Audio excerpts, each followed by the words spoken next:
Big week here on Fantasy Football today. Sleepers, breakouts, and busts. Today, Jamey and Heath give some early sleepers for 2023.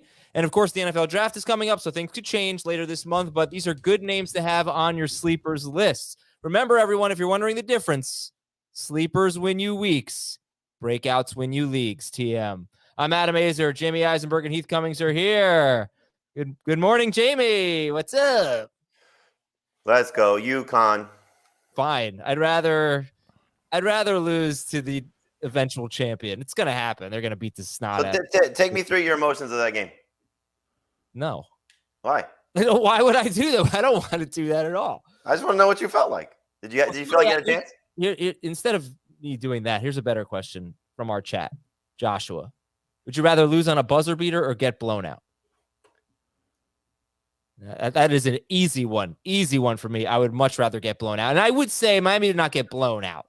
They got thoroughly beaten. But buzzer beater is so much worse. Oh, my gosh. I felt so bad for FAU. Yeah. They really choked, and they had that game. And, I mean, but, yeah, I'd much rather just lose. You lose to a better team. That's it. That's it. But to lose on a buzzer beater is just gut-wrenching. They really choked?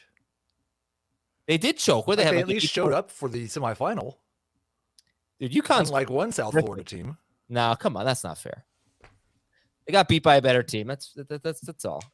It was a great season though. Both Florida teams. Yeah. I mean, obviously we have connections to both teams in some way, shape, or form, and it was pretty cool. As much as it was, gut wrenching for me, a Florida guy, to watch Miami get there. It was fun to see my friends enjoy it, and FAU was obviously, for Heath and I, it's in our backyard, so.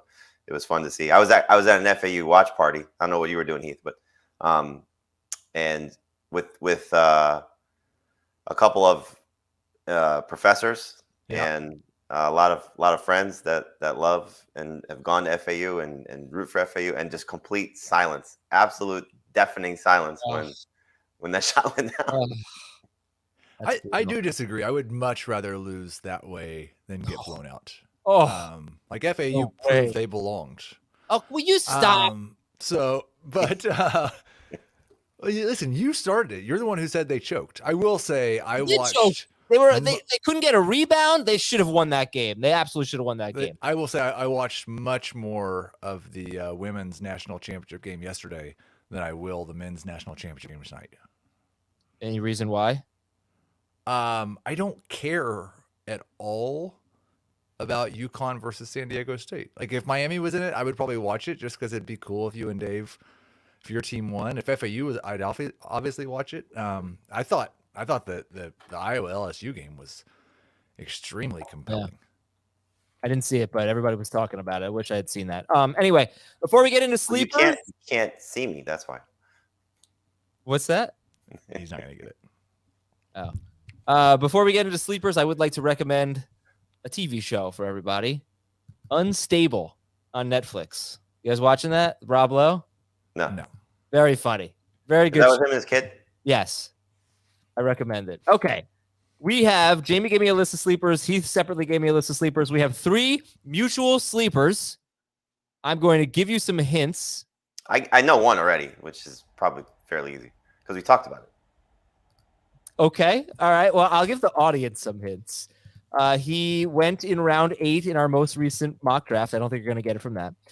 According to Wikipedia, in college, he was noted for his acts of great physical strength, such as helping lift a car to help a fellow student who did not have a car jack change a flat tire. Okay, so he did that in college. Who hasn't? He was drafted in the 4th round of the NFL draft. He holds the NCAA record for the most rushing yards in a single game. 427. He is on a new team, the 4th of his NFL career. Deontay Foreman. No. Samaje Perine. Correct. Samaje Perine is a mutual sleeper. A next mutual sleeper went in round 10 of our most recent draft, PPR.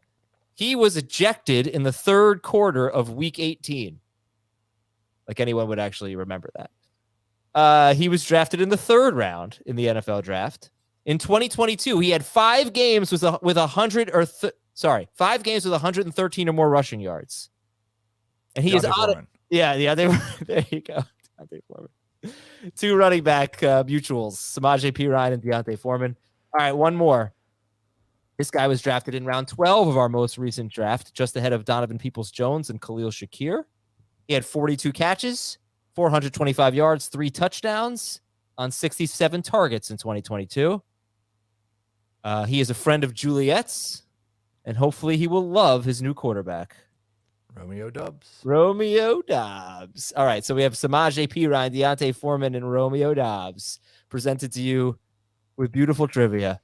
So Perine did go 2 rounds ahead of Foreman. Perine went to Jamey. I took Foreman. PPR is not exactly a great format for Foreman, but Jamey, talk about those two guys as sleepers, and then Heath, you can follow up. Well, Perine, I think he's one, and just for what we're doing along with the content on the site, we're doing our sleepers, breakouts, and busts, our first version of that.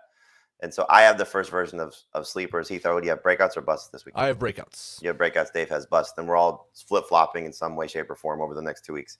So for me, and I hate doing sleepers in April because something invariably is going to change because of the draft. But Perine, for example, is one of these guys that if we get to August and Javonte Williams is not right, I'm going to get laughed at for calling him a sleeper because he's going to get drafted probably in like the 4th or 5th round if we find out Javonte Williams is missing any significant amount of time. So this is just one of those early situations where, you call somebody, put somebody in a category and, we'll see if he stays there. But in any event, if Javonte Williams is not right, Samaje Perine has a chance to be the lead running back in Denver. They've done a lot to improve their offense already. Specifically trying to run the ball. I think Sean Payton is going to try and do that a lot. We talked about that from the owners' meetings wrap up last week. But some of the offensive line moves that they've made, and I think just the personnel that they're going to and the personnel groups that they're going to use. But Perine last year had 4 games where he stepped in for Joe Mixon and was a star. And I don't know if he's a star player, but he got a star opportunity, and I think he's going to have that again. For Foreman, I think we had a question about this last week, Adam, in terms of what his production was in the 9 games when he replaced Christian McCaffrey in Carolina. He had over 800 rushing yards in that 9-game stretch, scored 5 touchdowns, did very well when he had a lot of work. And clearly there's an opening in the Bears backfield. I think we all hope, probably us, fantasy community, maybe Bears fans, want to see Khalil Herbert step into that role and take advantage of it. But no guarantee that Deontay Foreman isn't the better runner there, maybe not the better complete running back. But I think what you're getting from a cost perspective, I'm looking a lot for this story at the NFFC ADP and the FFPC ADP, best ball wise, just as a little bit of a gauge. And Foreman is in NFFC. Yes, NFFC. He's 20 picks behind Herbert there. He's like 80 picks behind Herbert in FFPC. It's just there's a big disparity there. So, just looking at the cheaper of the 2 running backs with the opportunity that if he gets a lot of volume and does the things that he's done in Tennessee and Carolina the last 2 seasons, he could be a number 3 running back, better in half and non-PPR than full PPR. Yeah, I think Foreman probably has the most upside non-PPR over Perine, but Perine, because of his pass catching ability that we saw last year, because of the Sean Payton offense and how much we've seen them use running backs in the passing game, Perine definitely has more PPR upside. And what the reports are on Javonte Williams will determine whether Perine's a sleeper or not. I do agree he's going to be around 4 or 5 pick if Williams is going to start the year on the pup. But I do think that even if Javonte Williams is like the most optimistic timeline, he's ready for week 1, I still would expect we're going to see double-digit touches per game for Samaje Perine. I still think he'll have the chance to be a flex when Javonte Williams is 100%. Yeah, and I just want to give the Bears. So let me give you these numbers for the Bears. We go back to the Foreman conversation here. 10 games last year that David Montgomery, Khalil Herbert, and Justin Fields played, and none of them left with an injury. Like 10 full games with all 3 of them. It was 13 carries per game for Montgomery, 8 carries per game for Herbert. And I just want to check. I think it's 10.6 carries per game for Justin Fields. That sounds a little high, but maybe not, right? No, that sounds about right. Yeah. So that's 13. What was it? 13 for Montgomery, 10.6 for Fields, and 8 for Herbert. And then, and then 5-yard line and closer in those 10 games, Fields had 10 carries, Herbert had 4, Montgomery had 3. So that actually is bad. That's not a good split, really. Unless, because like Montgomery had 13 carries per game, but he also had some catches. But that's way too even of a split, I think. What's your concern level, your level of concern for that scenario where nobody can really stand out? Neither Foreman nor Herbert would really stand out, Heath. Much bigger concern for Herbert than it is for Foreman, because Herbert's being drafted as if he's going to be the lead, or at least the top guy in terms of the split. Like Foreman's cost is going to be low enough that I don't really care if he's stuck in a committee. There's upside beyond that committee. There's upside because he's shown the potential to turn 13 carries into 80 yards and a touchdown. If that's what it is, then he's going to be a flex probably, but he's going to be drafted as a flex. So it's not like there's not much risk with Foreman. My worry is somewhat similar to Heath's. It's small because, again, of what the cost is. But I also think that the flip side of that is, as good as Foreman was last year, his best games came when he had 15 or more carries. And I don't know if he's just going to need that much volume because of his lack of work in the passing game, or just going to have to, have these touchdown plunges that may or may not come because of Justin Fields. But I'll go back to what I said, and this is in regard to like DJ Moore, for example. You throw out almost everything with the Bears from a year ago. This is going to be a much better offense. They have a much better passing game coming into the season already because of DJ Moore, because of Justin Fields' maturation. And then whatever they're going to do with all this draft capital, which hopefully, in the case of Foreman and Herbert, is not going to be directed at the running back position, but is invested in the offensive line. And so if you have a better offensive line, plus I also think, the numbers that you gave out, Adam, how many of those games were they probably trailing in where those three guys were playing together? So with the ability to run the ball a little bit more, maybe that is 15 to 16 carries for the lead guy. Maybe it is 8 to 10 carries for the second guy. And maybe it's not Justin Fields having to do as much because some of that was probably him having to run in these crazy wild plays. So again, I think you just look at a lot of the stuff with the Bears from a year ago. If you expect them to be better, I do. I'm sure we all probably agree that they are going to be a different looking team, and that will certainly carry over to the running backs. All right, let's talk about Romeo Doubs in a little bit with the rest of the wide receivers. We have a couple of things to promote. Vote. Go to sportspodcastgroup.com and vote for us in the fantasy and sports betting category. Thursday is the last day to vote. I need to do a better job on social media pumping this up. But I will make sure you're all out there with the information that you need to vote for us. You have to probably create an account on sportspodcastgroup.com. It's very easy. It takes less than a minute. And then vote for Fantasy Football Today in the fantasy and sports betting category. Your vote is going to determine who wins this category, so please help us out. The other thing you need to know is today is Monday. Tomorrow is Tuesday. Dynasty Tuesday. Heath Cummings is going to be hosting FFT Dynasty at 11 a.m. Eastern. This is a YouTube exclusive stream. It's only on YouTube. All of our shows, by the way, are on youtube.com/fantasyfootballtoday. And if you can't find them, it's not, I know it's a little clunky on YouTube. Hit the live tab. So go to youtube.com/fantasyfootballtoday and hit the live tab. And that's not going to get you the things that are currently live. It's going to get you all of the archived shows that we did live. So again, that's tomorrow at 11 a.m. Eastern, Tuesday, 11 a.m. Eastern, FFT Dynasty with Heath. What do we have on tomorrow's show, Heath? Well, we are doing a 2-round Superflex rookie-only mock draft this afternoon, and we will be reviewing that mock draft with Dave Richard and Scott Fish. That is great. I'm wondering, I'm sorry, it's a rookie. You said it's Superflex? Superflex, rookie-only. Okay. Man, I wonder if 4 of the first 5 picks are going to be quarterbacks. I don't have a pick in the first 5, so I don't have much say in that. But I do not believe. I think I would have 2 of my top 5 would be quarterbacks. Okay, maybe a third. You never know. You could do 10. I'd be surprised if it was not 3. Mm-hmm. Who do you think? We have no idea where these guys are going to go. So who do you think? Who's your QB1 right now? It's Stroud, Young, Richardson for me. Right now, it's Richardson for me, but that's certainly dependent on the situation because he's got the most upside by far. So before he gets to a team, he's the easy choice for me. All right.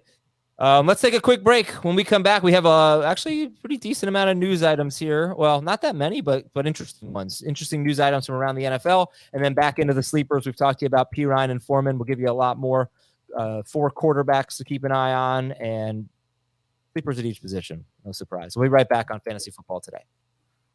All right, quick news and notes here. Tampa Bay head coach Todd Bowles says he wants Rachaad White to be a 3-down back. So you guys did not put Rachaad White in your sleepers column or your sleepers notes for today. Heath is Rachaad White, Bucks running back Rachaad White going to end up in the breakouts column. I would say that his ADP will mean that he has to end up in the breakouts column if he's going to be listed in one of those columns. I don't think he's going to be drafted late enough to be a sleeper. I guess he might get drafted high enough to be a bust. This is encouraging that they'd like for him to be a 3-down back. It's really going to come down to how bad is this offense. Can Baker and or Kyle Trask make it not a terrible offense so that they could have some success on the ground? They weren't very efficient running the ball last year, but there were so many targets from Tom Brady, and I don't know that we can expect that to continue to be the case with the new quarterbacks. 50 catches as a rookie for Rachaad White on 58 targets, but yeah, the things will not be the same this year without Tom Brady. All right, Cincinnati Executive Vice President Katie Blackburn. If you just read the transcript, she said Joe Mixon is the guy. He still has a lot of great production in him. If you listen to what she said, I don't know if you two heard the audio, but it was a very tepid endorsement of Joe Mixon. And then this is the Executive Vice President for the Bengals, Katie Blackburn, who also added that she hopes his she called them other issues, I think she was referring to as legal issues, they are resolved in a positive way. What? Yeah. What legal issues does he currently have? He had that incident where someone was shot at on his property. But he was cleared from all wrongdoing in that. Is there something else? It sounds as if they're trying to create a narrative that if they do move on from him, which would be, I think, I don't want to say a smart move from a financial standpoint, but if they find his replacement, which, Bijan, Cincinnati, wouldn't be bad. If they find his replacement, then maybe that's the route that they go. But they save. I think Dave said $10 million. I thought I saw it was closer to $8 million, but I believe Dave said it would be $10 million in cap space. So don't be surprised if Joe Mixon is on the market anytime soon. Okay, yeah. I mean, what an opportunity for a free agent or a rookie running back to go to Cincinnati. There's no more free agents. Yeah, rookie running back. And I think they were talking. There may be. Joe Mixon may be a free agent. Dalvin Cook may still be a free agent. There was talk that the Vikings had looked into David Montgomery. Yeah, I shouldn't say there's no more free agents. Obviously, Kareem Hunt's still out there. Ezekiel Elliott's still out there. There are still names out there. Leonard Fournette is still out there. So they could certainly bring in one of those guys. So I apologize. But get somebody young in there, please. That'd be fun. Yeah. Bill Belichick did not commit to Mac Jones as the starting quarterback. Tim Patrick, Broncos wide receiver, tore his ACL in the preseason. He has been fully cleared. And the Jets, according to ESPN's Rich Cimini, have promised Mecole Hardman an expanded route tree. And according to ESPN's Dan Graziano, the Jets might be the most likely destination for Odell Beckham. You see, he wants $15 million a year. Or $15 million for a 1-year deal. I don't buy it. I know that was the report. I'm not just buying it. He's not going to get that. Come on. You don't buy that he's asking for that, or you don't buy that a team's going to give him that? Both. I mean, I can't sit here and say that I just don't believe the report, but I am starting to really not believe a lot of reports. I'm sorry. The NFL media, we have to do better. It was not us. These people have to do better. There's so many bad reports out there. So many players who are like, that was never true. And sometimes those players are probably lying, but players are saying that was never true. Well, look, I mean, I don't really believe Aaron Rodgers that, he's not the most trustworthy guy, but Lamar Jackson too has been saying that things that have been reported about his contract negotiations are not true. Oh, Lamar Jackson's been adamant that a lot of the things that haven't been reported have been untrue. And also, I feel like the reports on the Lamar Jackson contracts have been very different. So somebody's way off, and I don't know. Well, this is part of the reason that there's not a lot of accurate reports, because he's representing himself. So if the team is not leaking it, which obviously that would be the only side it's coming from, because he's not leaking it. Right.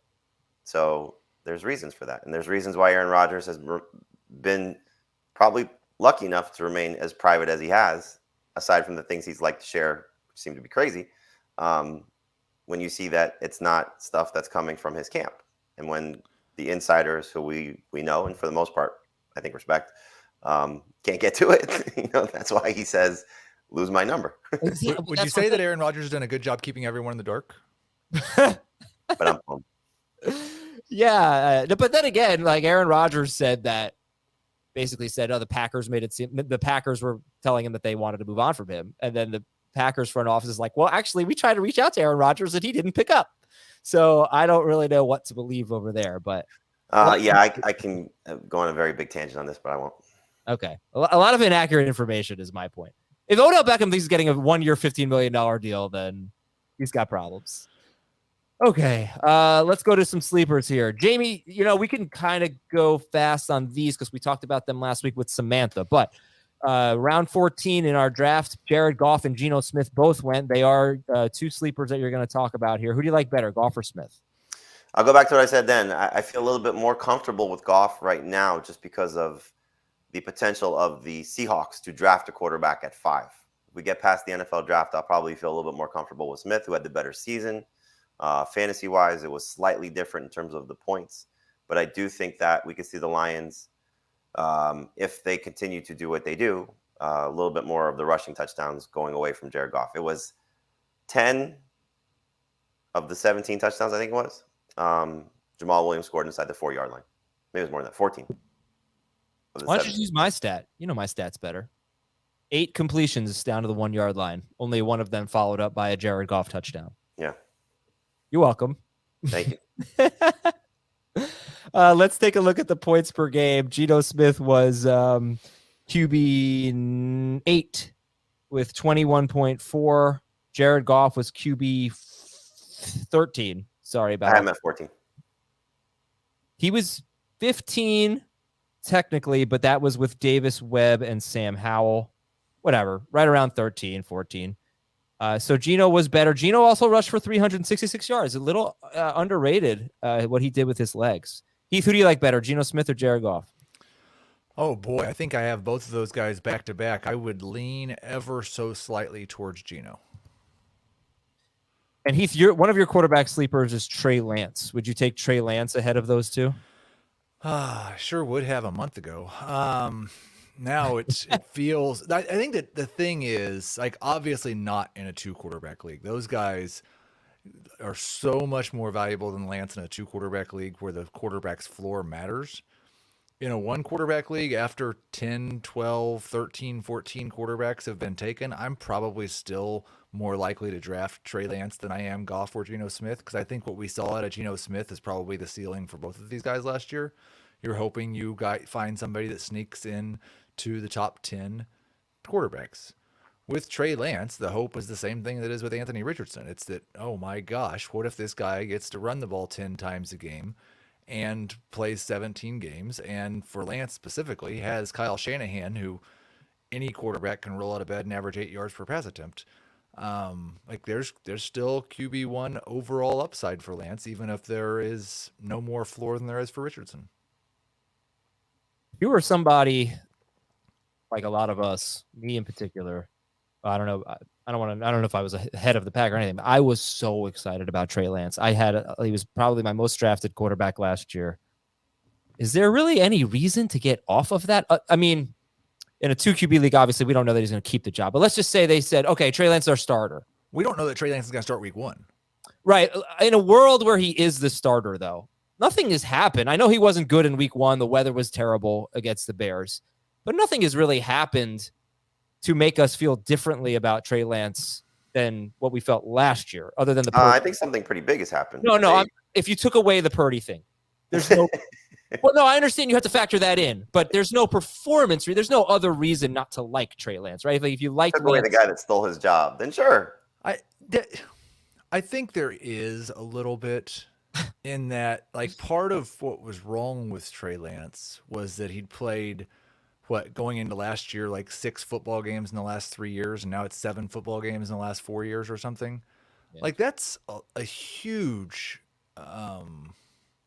think it's a huge difference in evaluating him versus anybody else. So his lack of experience and the extended distance between the last time like he was a full-time football player is concerning. Okay. Heath, thank you for understanding my question. I appreciate that. Jamey, let's take a look at your other sleeper running backs. We had Samaje Perine and Deontay Foreman on that list, and A.J. Dillon is an interesting one. He went in round 9 after Samaje Perine in our most recent draft. Then we'll talk about the Dolphins running backs. You have both of them, Wilson and Mostert. How would you rank those three? Dillon, Wilson, Mostert. In that order. Okay. So how confident are you in A.J. Dillon right now going into 2023? I'm much more confident at his current cost than what he was going at last year, which was unfortunately not a player that lived up to that expectation. Now, he finished the season strong. A lot of it was touchdown dependent. But, we had expectations for him to, take over for Aaron Jones, but make it more of a split than it was. And, it just never materialized, especially how this offense played. It was a very low scoring offense, which wasn't the thought going into the season last year. So he's a post-hype sleeper. I think you just look at the expectations last year were probably unrealistic with Aaron Jones staying healthy. And now you have Jones back, but a quarterback change coming most likely. And so I think just based on the cost, he's still going to have an opportunity to get double digits in carries. You look at this receiving core. There's a video that's been circulating of Jordan Love throwing to Aaron Jones. I wonder just how much more he'll be involved in the passing game, and maybe lose a few more carries to A.J. Dillon. And I still think this offensive line is good enough that they can support a strong running game. And I probably expect them to run the ball a little bit more with an inexperienced quarterback taking over for a 2-time MVP. So I think Dillon, his ADP is around 90th overall. It's a good gamble. And again, he's in that same lottery ticket vein of if something happens to Aaron Jones, he could be a superstar. So I like the opportunity based on where he's being drafted right now to take a flyer on him, much more so than where it was last year. Yeah, it's interesting because it was actually, I think, a fairly even split. They both played 17 games. Jones had 213 carries. Dillon had 186. But why did they keep going to A.J. Dillon? He was not even close to as good as Aaron Jones. Jones averaged 5.3 yards per carry. Dillon averaged 4.1 yards per carry. That is a huge difference. And Jones has proven year after year to be one of the best running backs, I think, in football. I mean, he's just awesome. That's why they brought him back. Yeah, he's terrific. Dillon, though, 186 carries in 17 games. That's 11 per game. And not a ton of catches. He had 28 catches. You're right, Jamey. He had 6 touchdowns in his last 6 games. 11 of his 28 catches, though, came in that stretch when he was scoring touchdowns, too. So a little bit more involved in the passing game. You take out the last 2 games, you want an Azer stat, it's certainly week 18 where he was terrible. Yeah. His targets and his reception totals were the best stretch of his season.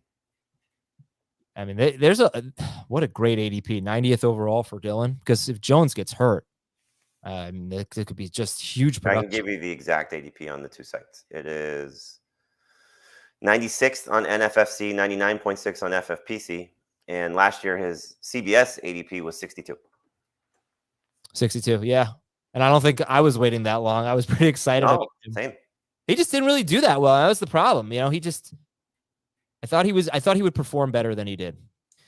Heath has left the building. We'll get him back. Jeff Wilson and Best Raheem. internet in South Florida is not working again. Do you guys have the same internet service provider? I'd love to know. I think we use Xfinity. I'm not sure. Yeah, you don't know what you have at your house, or you don't know what Heath has. I don't know what Heath has. I have Xfinity. Okay, we'll have to find out. Same zip code, basically, same internet. Yeah, we are literally about 2 miles away from each other. Have you ever been to each other's houses? Never inside. He's picked me up at my house to take me to work one day when I had a car problem, and I dropped off for the Draftathon a bag full of Snickers at his house. Very good, very good. All right, let's talk about the Dolphins running backs here. Jeff Wilson and Raheem Mostert. I'll get my stats on the splits there. It was really a lot of Jeff Wilson. I think he's 4 of the 6 games they were healthy. Wilson played more snaps. Maybe 5 and 7. So the last 3 games after Wilson came back from injury, he had 40 carries. Mostert had 28. he was really their guy. I think people are definitely sleeping on him, and that's why he's in the sleepers column. Jamey, what do you expect from Jeff Wilson? So he's younger. Mostert will be 31 on Sunday. Just looked up his birthday, April 9th. Happy birthday, early Raheem Mostert. Happy early birthday, Raheem Mostert. Wilson's 27. But I think you just look at, like you said, it felt as if when they were both together following the trade, that Wilson was the priority for Mike McDaniels. Now, who knows how healthy either guy was down the stretch because they both were battling injuries. But to me, it feels like Jeff Wilson is a little bit safer at this point. They probably are going to split carries no matter what happens. But it's just an easy situation to take a flyer on both. Now, again, their ADP on both sites here is, I don't think, reflective of where it will be. They're both past 150th overall. So that just doesn't seem realistic. However, I do think that we're going to get them probably after pick 100, unless one gets some significant pub over the other in training camp. And so for right now, I think they're just easy guys to take flyers on. Whether you prefer one or the other, just to see what happens as your fourth running back. And if one takes the advantage of the situation, the fact that they're both together, it doesn't seem like Mike McDaniel wants to draft a running back, especially they brought back Myles Gaskin as well. So I would expect it to be the Jeff Wilson, Raheem Mostert show again to open the season. And Heath, how do you see it between Wilson and Mostert? Flip a coin will probably be different over 1 month of the season than it will in a different month of the season. They're both right around RB 30 to 35 for me. I like them in the round 8 range. I'm very content to just take the one that goes second. Okay. I'm going to get into this with you. Let's do this. First of all, what is your internet service provider? This was not an internet issue. The strangest thing has happened during this podcast 4 times now. As I've been talking or listening, my mic and headphone settings have changed in the middle of the show. Really? To where I could not hear you anymore, or you could not hear me when I talked. Interesting. Yeah. Okay. Well, apologies to your ISP. That's why I didn't say them. Okay. So week 9 was Jeff Wilson's first game with the Dolphins. Mostert had been there all year. Edmonds is gone at this point. They played the same amount of snaps. The first game, Jeff Wilson actually played one more snap. The second game against Cleveland, Wilson plays 61% of the snaps, has 17 carries. And Mostert. Damn it. I have to adjust my argument then. Well, never mind. I did think, though, that I really did feel like it was more of Jeff Wilson's back. Like he was more of a 65-35 split. You feel like it seems like you feel like it's a lot more even, and I think Wilson's ahead. I think Jamey does too. Yeah, I think that, like Jamey alluded to, it's really hard to look at the second half of the Dolphins season and take very much away from their running back usage because one of Mostert or Wilson was hurt. And that will probably be the case this year. That's been the case for most of their career. That's why I think that they're both fine guys. I don't want to bet on which one of the guys is going to miss the most games due to injury. But I think whenever one of them's out or dinged up, the other one is going to be a starting fantasy running back. And they're both going to be flexes when they're both healthy. When you draft either one, you draft them with the idea of lottery ticket.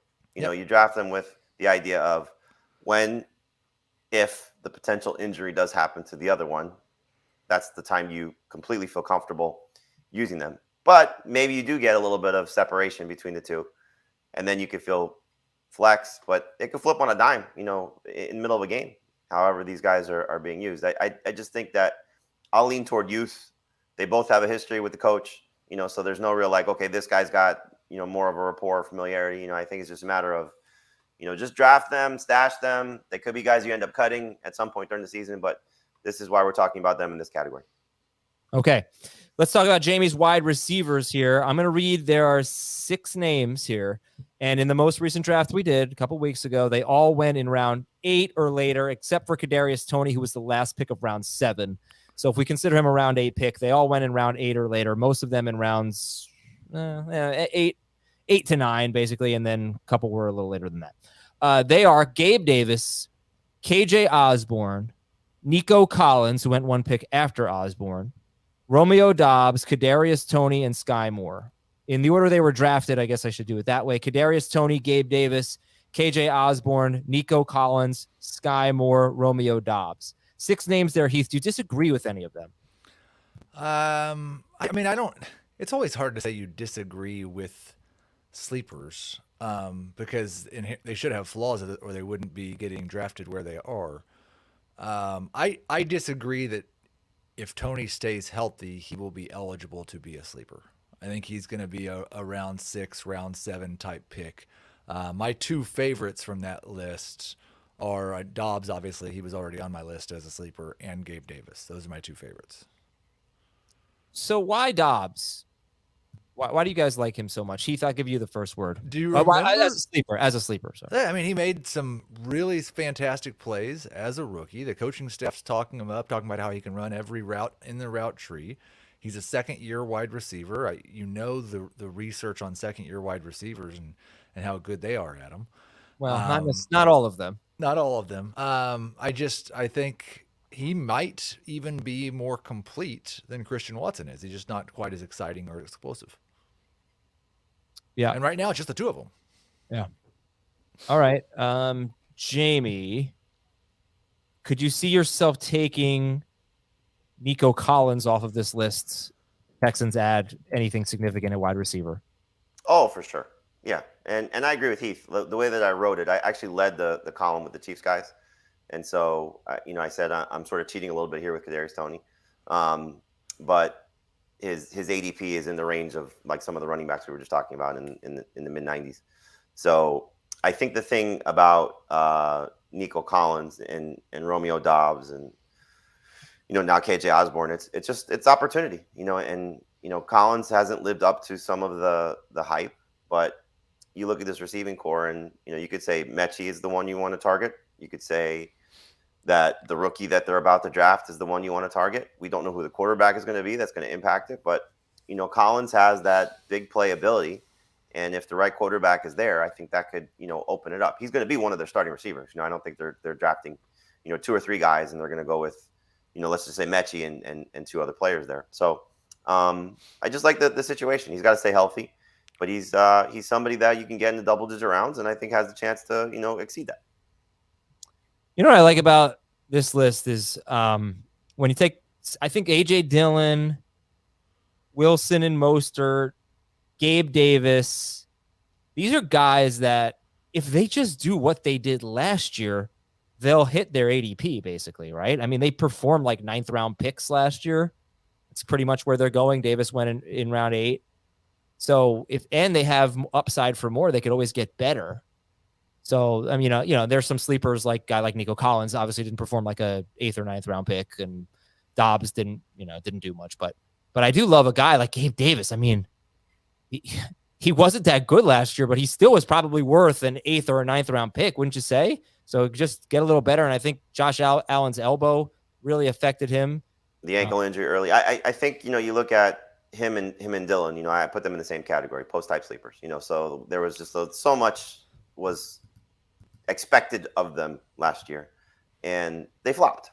That's really the only way to put it, because for the majority of the season, both were healthy. Again, Davis played through an ankle injury or foot injury, whatever it was that he was bothered by to start the season. And, you sort of alluded to this there right before Allen's elbow injury, his targets were up, his production was up, and then, Allen just couldn't throw the ball down the field. So I think the fact that, there wasn't a significant investment, at least as of now, in the receiving core, you just look at the opportunity for him to still be that big play threat that we were hoping he could be. And maybe now he stays a little bit more consistent, but you're attaching yourself to one of the best quarterbacks in the NFL. Dylan, you're attaching yourself to an offense that should run the ball, but B, as Heath said, which I agree, you're an Aaron Jones injury away from him being, a must-start option. So I think it's just a matter of, the things that I try to do with a lot of the players on this list is opportunity, probably not going to lose jobs in the draft. There's a lot of different players we could talk about as sleepers, but you could see them getting replaced easily, and so it's trying to at least get ahead of that now. And then the other part of it is, offenses that they're in. It's always a good situation to look at, like KJ Osborne. We don't necessarily think the Vikings are the best offense in the NFL, but they're still pretty good. And he's going to replace Adam Thielen and should see a big bump in production and hopefully opportunity as well. And I like the situation for him. All right. Before we take our final break and get to Heath's sleepers, early sleepers, Jamey, give me the 2 tight ends. You have Juwan Johnson and Trey McBride. Both were late round picks in the draft we did 2 weeks ago. Is that the order that you'd rank them? Juwan Johnson, Trey McBride? No, Johnson first, McBride second. But, Johnson as the tight end for Derek Carr. I think we saw last year, he was very good at finding the end zone, but I think he's going to show a little bit more as a receiver. You got a little bit buzz of that at the owners' meetings. And then McBride, this is a team that a lot of opportunity potential if there is no DeAndre Hopkins there and no Zach Ertz there. And so, second-year tight end, I think he could take a step forward. He was certainly in the type of player coming into the draft that we were hoping could get an opportunity, and didn't take advantage of it last year. But we'll see who the quarterback is, how healthy Kyler Murray may be at some point during the season, but really what this receiving core may look like.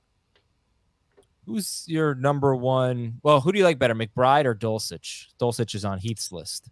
Yeah, Dulcich is a breakout for me, so I would put him in a different category.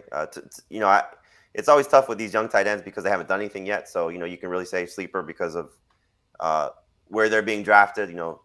Dulcich was like right around tight end 10. So to me, I think that's more of a breakout, but no problem calling him sleeper. Same thing with Okonkwo. I think those 2 guys, for me, when I write breakouts, those would be my 2 breakout tight ends. Heath, who's your favorite, I guess, year 2 tight end? It would be Dulcich. Okay. Yeah, I mean, if Zach Ertz were actually cut, then it would be probably McBride. They'd be right in the same range. All right, we'll talk about that in just a little bit. Quick break on fantasy football today. Finish up with Heath's sleepers. We've talked about some of them. We'll talk about some more right after this.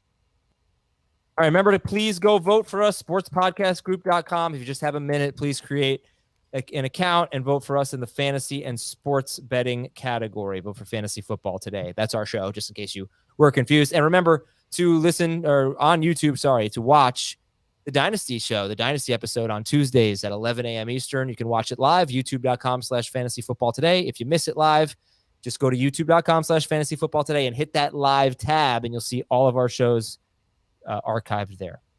Okay, Heath, Trey Lance was one of your sleepers. We talked about him. Sam Howell, that's got to be a 2 QB league sleeper.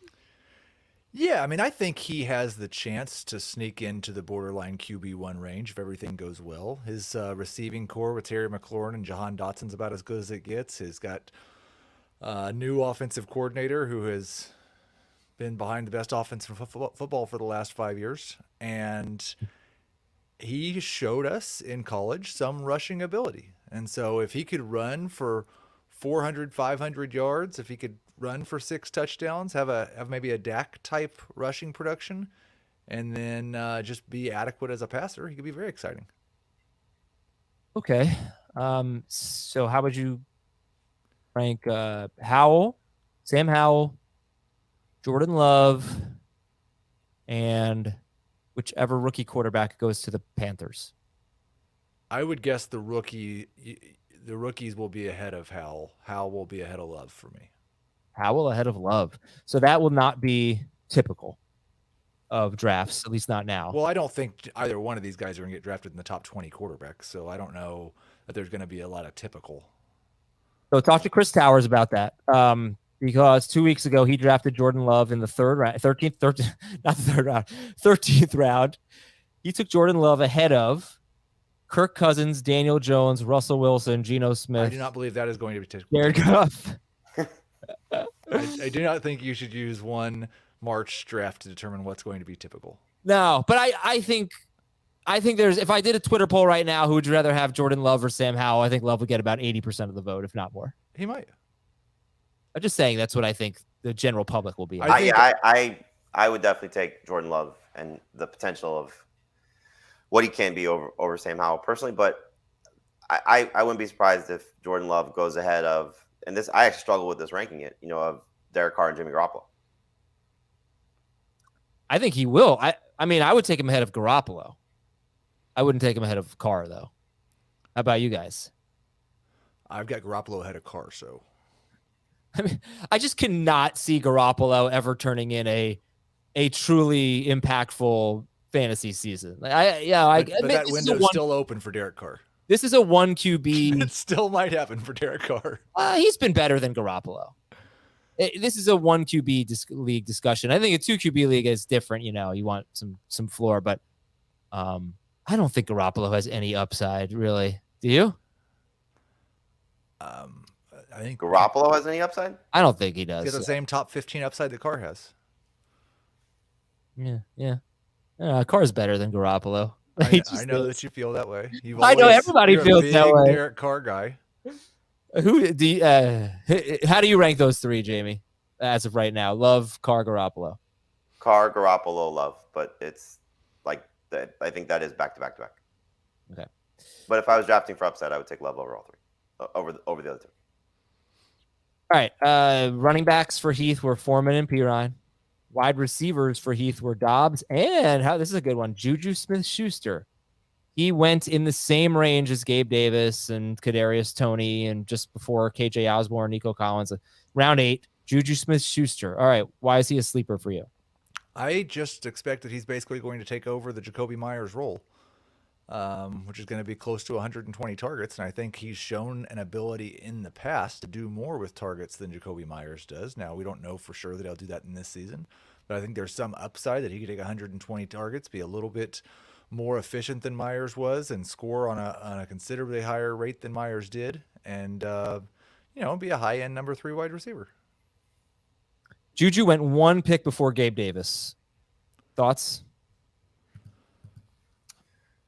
I mean, obviously Davis has more upside, but it's just a matter of what the floor is. The floor is obviously in Juju's favor in PPR by a lot. Yeah, I prefer Juju in PPR. Okay. And then tight ends. Irv Smith did not get drafted. And Greg Dulcich, who was a round 12 pick and had 411 yards and 2 touchdowns in 10 games last year. 41 yards per game for a rookie tight end is not bad. You just talked about Dulcich. What do you want to say about Irv Smith? He's playing with Joe Burrow now, and Hayden Hurst saw some spikes, despite the fact that he had one of the least efficient seasons we've seen from a tight end. If Irv Smith could just stay healthy and deliver on a little bit of his athleticism on the same volume that Hayden Hurst got last year, or if Irv Smith could just match his career efficiency on the same volume Hayden Hurst saw last year, he's going to be a borderline top 12 tight end. And Dulcich, getting back to Greg Dulcich here, do you think, because Jamey's going to put him in a breakouts column, well, I don't know if he's going to write the column, but he's going to have him as a breakout. What do you think, Heath, Greg Dulcich's ceiling is this year? Top 5 tight end. Okay. All right. I'm looking at our draft here and try to find that great sleeper that nobody's talking about. Oh, well, I already said Deshaun Watson is extremely underdrafted. Good pick by Jamey in round 10. Who else? Kareem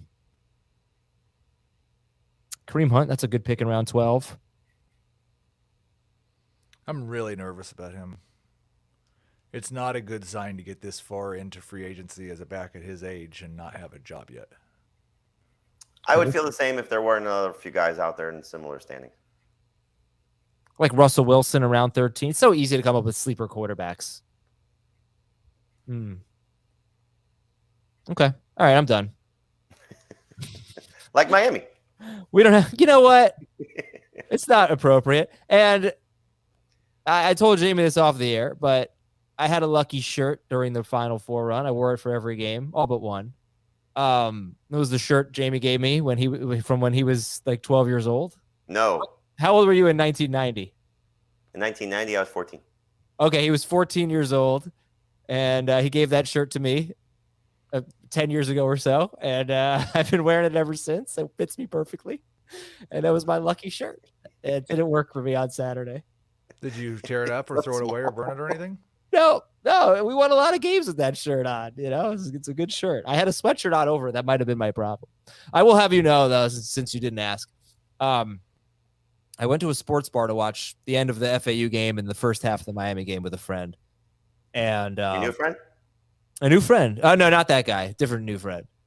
And I ate so much. I ate pizza at home before I left. Then I ate steak quesadillas. Then I ate barbecue chicken flatbread.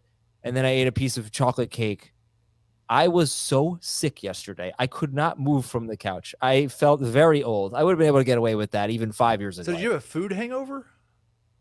No, I was really nauseous the whole day. Yesterday I ate 2 strawberries and a little pack of raisins. That's all I could stomach the entire day. I was so sick. I was on the couch almost the entire day. So it was not a great weekend for me. But I'm back, baby. All right. And it's baseball season, so that's cool too. All right. That's it for today's show. Thank you to our producer, Zach Brook, to Heath Cummings and Jamey Eisenberg. I'm Adam Azer. Dynasty show tomorrow, youtube.com/fantasyfootball today. Be there at 11 a.m. Eastern to catch it live or watch it on all of our shows. Watch it archived, youtube.com/fantasyfootball today. Goodbye. Food hangover. It's great. That would be the only type of hangover I'd get. See ya.